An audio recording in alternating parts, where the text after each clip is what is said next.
Each year in March, we take time to think about how far women have come.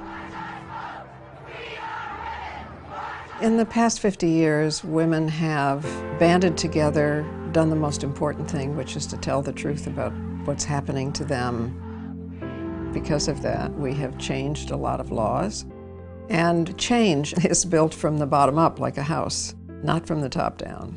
But you need someone at the top who allows you to build a house in the first place, and that's President Obama. It's a story of women, from those on the Mayflower to the one I'm blessed to call my wife, who looked across the dinner table and thought, I'm smarter than that guy.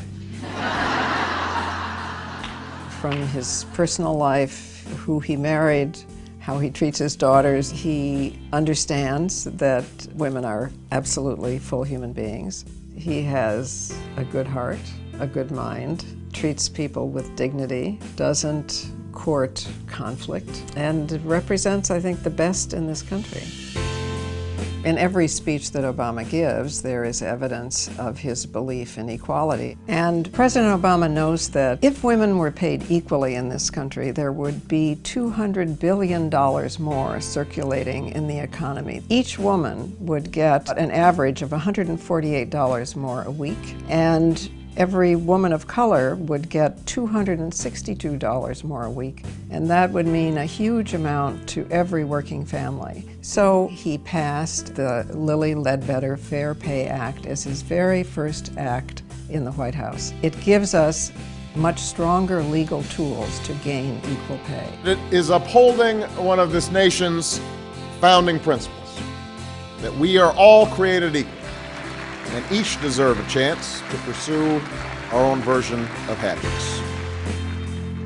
Women are already being helped in their families by affordable health care because 17 million children who could not have been covered before are covered now.